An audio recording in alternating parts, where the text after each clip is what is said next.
All right. Hello, how are you? Hello, I am doing really well. Thank you for asking. Thank you for having me, more importantly. Thanks for coming on the show. So, what's your story? So, I will This is start Miss with, Varela. yes, Tamara Varela and my story in regards to my family and my background. What I would Mhm. love to share about is the fact that we are Cape Verdean. And Okay. why it's really important is because most Americans have never heard of it, especially in the African American community. So Mhm. growing up, there was always the assumption that maybe I was Spanish, maybe I was mixed, like Mhm. what is she? She can't be all the way black. And it's a lot of different things that you hear, growing up in the inner city. But I used to try to explain to people that not only am I black and African American, but my people came straight from Africa. So Cape Right. Verde is on the west coast of Africa. And most people, when I would say Cape Verde, they would be like, Cambodian? I would say I'm Cape Verdean. They'd be like, oh, you're Cambodian? No, I'm not Cambodian. I'm Cape Verdean. And so Right. it's really hard for people to understand what that was. And so I used to try to explain to people, like, we're from the west coast of Africa. It's 9 islands. And it was just kind of difficult growing up. Now with the internet and social media, it's a little easier. And there are, quite a few number of celebrities that are Mhm. Cape Verdean. So that also helps as well. But Okay. the hardest part was people thinking we were Spanish or, mixed with Italian or something, but we're Cape Verdean. And are you from there or are you from here, but your parents are from there? So me and my parents are both Americans. My Okay. parents are fourth generation Americans. Um, my parents are third generation Americans. I'm fourth. My kids are fifth. So Okay. my great great grandparents were from there, and they came from Cape Verde right to New England. And so the majority of Cape Verdeans first settled on the East Coast in what is called New England. So, like from Connecticut all the way up to Maine, being Cape Verdean is like kind of being Italian or being Puerto Rican. Like we have our own little sections of the city area, and we have like our own, Mhm. which is awesome. We still have our culture, so we still have our own foods, the language, the music. There are quite a few, like I said, celebrity Cape Verdeans, but specifically from Cape Verde, Yeah. Cesaria Evora. She passed away a couple years ago, but she put Cape Verde on the map for the music that comes out of Cape Verde. Uh, Okay. but yeah, so no, my great great grandparents were from Cape Verde. Gotcha. Are there any dialects or language Yeah. different? Okay. So, And what kind of language is that? so they speak two languages. It's mostly Portuguese and Okay. like a Portuguese African Creole. All No, right. I speak it, so do not ask. When I was there this past year, we took lessons, lessons to help us, get acclimated because we stayed there for so long. But that's the sad thing is that my generation and the generation before me kind of lost, like, I don't even think any of us know how to cook the food or the language. And it's really Oh, so when we went to Cape Verde, the Cape Verdeans over there thought it was so funny. Like you can't talk Cape Verde. Like you can't like you don't like it was just a really weird situation because they're like, that's kind of crazy that you're Cape Verde and you can't speak the language. yeah. So as far as you growing up, Mhm. would you say you were raised in an impoverished neighborhood, a well-off neighborhood, middle class? So I was raised in a middle class neighborhood at the time. Mm, When I say at the time, I mean that now that same community is has kind of diminished. I was raised in Wilmington, Delaware, on 23rd and Concord Ave. So at that okay. time, we were the first Black family to move on our block. Um, Mm, so at that time, it was middle class.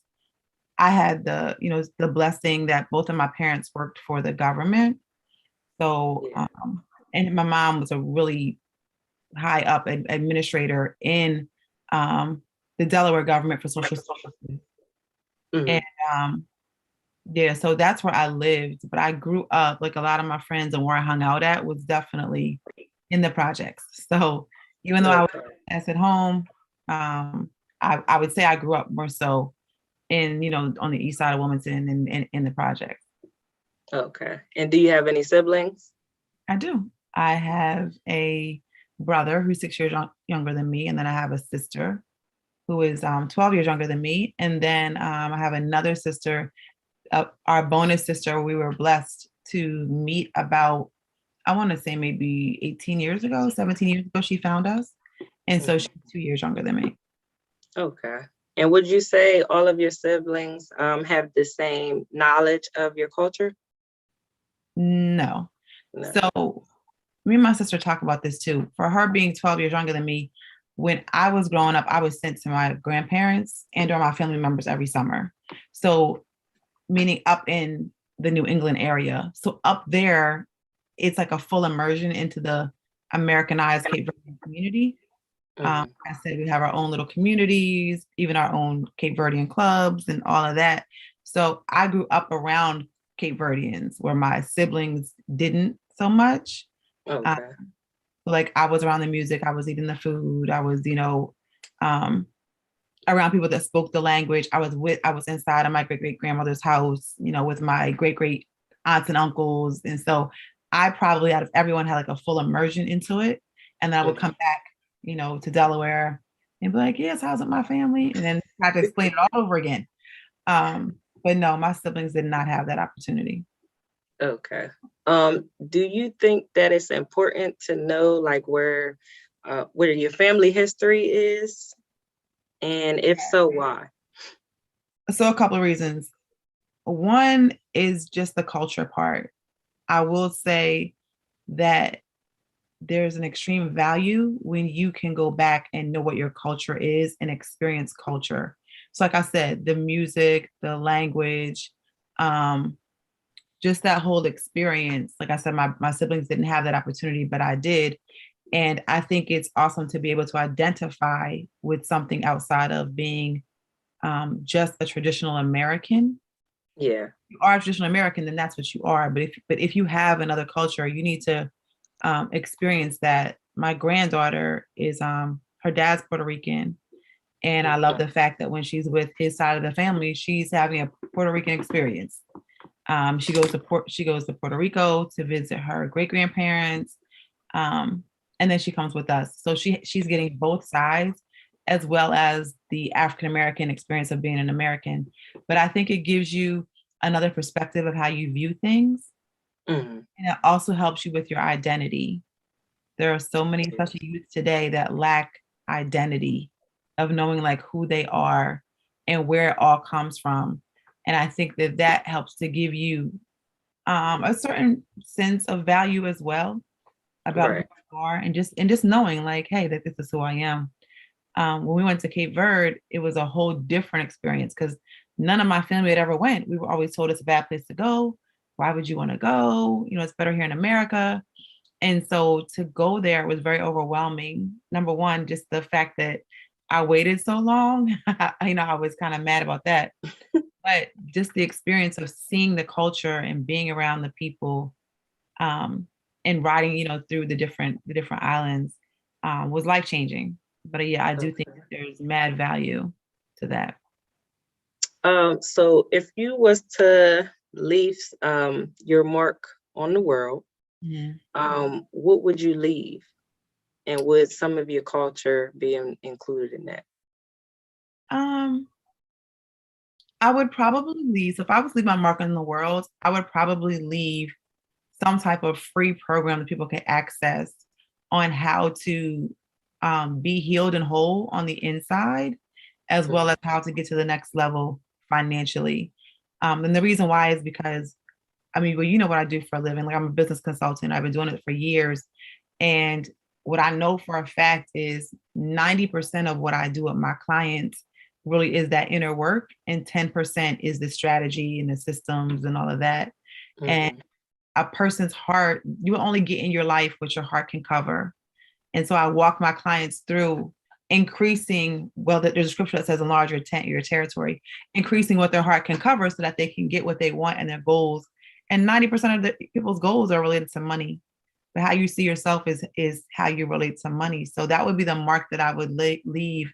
And yes, part of my culture is in there because my great great grandmother, the one that was first here in America, her home was the stopping point when people came off the boat from Cape Verde and Fox Point, Rhode Island. And it was like a social service center, which is so interesting. My mom was in social services. I started in social services. And so you would go there to get food and find employment and find a place to stay. So she was like, the Cape Verdean community center. And now looking back, like that is who I am as a person. Like I'm always trying to give, always trying to form community and how can I help you? So yes, definitely my culture and my community heart comes from that. That's deep. Yeah. Are your kids like really into Cape Verdean things like food, culture, music, things of that nature? So, like I was saying before, my generation before me dropped the ball. So no, but they're very engaged now ever since my son moved there. So now they're always trying to, learn more, and everyone's like getting on their schedule to go there this year so that my other kids can go. I brought my mom, my dad, and my sister back last October. My other kids have not been, but because my son took that leap of faith and moved there, everyone is like trying to now get involved and want to be a part. So that was a double blessing of him moving there. Okay. It woke us up to we're Cape Verdean, and we don't we need to figure this out. Are there any like, how like there's a little Italy or there's like a Spanish town? Are there any Cape Verdean areas like that you know of in the US? Just saying. So up in New England, in every single state, in Boston, in Massachusetts, there's like Fall River, there's New Bedford. In Rhode Island, it's all different sections of Providence that is Cape Verdean focused. There's like Cape Verdean clubs, like the old school clubs, like how like there's like the Polish American club and the Italian club. There's Cape Verdean clubs. It's like from New York and above, like I said, being Cape Verdean is very similar in regards to acknowledgement as being Italian or being Puerto Rican. It's just after New York, we kind of lost our shine. I don't know what happened. All right. Well, if there's anything else that you would like, someone that you do business with, or you may see in passing a lot that don't really know about like your history or your culture, is there anything that you want to let them know? Yeah. So what I would suggest anyone, if you have time, if you get bored, there's a documentary about the Cape Verdean American experience, especially in Rhode Island and in that whole New England area. The title of it is called Some Kind of Funny Puerto Rican. And the woman that did it, she named it that because, like I said, people would assume that we were Puerto Rican or we were, like, what are you? Are you Puerto Rican? And so that's what she named it. But it's called Some Kind of Funny Puerto Rican. And when you watch it, you're going to see a lot of my family on there. They even talk about my grandmother. Her name was Mamai, my great-great-grandmother, whose house I told you everybody went to in the community. Yeah. They talk about that and they show her house. And I would definitely check that out. It's a really interesting documentary to watch. That sounds decent. I'm going to look it up. All right. Well, thank you for telling your story. And how can people get a hold of you? You can get a hold of me on Instagram at Tamara Varela, Tamara, V as in Victor, ARELLA, and or I'll give you on my private email, Tamara N as in Nancy Varela @gmail.com. Awesome. Well, thank you. We appreciate you for coming on and telling your story. Thank you for having me. This is awesome. No problem. So hopefully we get to try some Cape Verdean dishes soon. Maybe. I'm gonna have to get somebody from New England to send us some recipes. Okay. Yeah, let's do it. I'll bring it to the office. Let's do it. All right. Have a good one.